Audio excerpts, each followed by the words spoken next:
गुरुजी मूल्यांकन और इंक्वायरी के बाद ही संपूर्ण समर्पण और शरणागति होता है। ऐसा ही तो सब शब्दों का भेद है।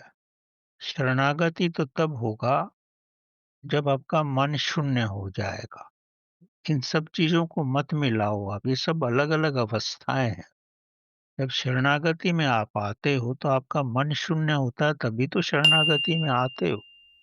नहीं तो मन का जो अहम है वो आपको शरणागति में नहीं आने देता। मन ही तो बीच में आता है। अगर आप किसी को प्रणाम कर रहे हो तो अगर दिल से प्रणाम कर रहे हो तो वो शरणागति, अगर दिखाने के लिए कर रहे हो तो वो शरणागति नहीं है। वो तो एक सामाजिक औपचारिकता है। तो आप स्वयं समझते हो कि आपकी दशा क्या है, आप मन से क्या हो। जब प्रभु की शरणागति में व्यक्ति होता है तो प्रभु ही रहता है, आप रहते ही नहीं। आपकी आत्मा भी उसमें डिसॉल्व हो जाती है।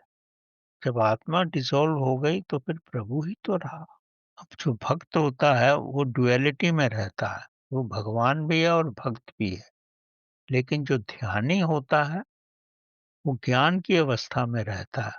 वो वो अद्वैत में रहता है, भगत द्वैत में रहता है और ज्ञानी जो है अद्वैत में रहता है, एक होकर के रहता है। लेकिन अगर व्यक्ति भक्त की अवस्था में रहे और ज्ञान की अवस्था में भी रहे, दोनों अवस्था में अगर वो रह सके तो ये बड़ी महान अवस्था है। यही शंकराचार्य की अवस्था है जिसमें उन्होंने कहा ना, भज गोविंदम। भज गोविंदम मतलब एक तरफ तो मैं भक्त हूँ और दूसरी तरफ मैं ज्ञानी भी हूँ। दोनों ही अवस्थाएं अगर हों तो ये महान अवस्था है, क्योंकि प्रभु भक्ति में भी है और ज्ञान में भी है।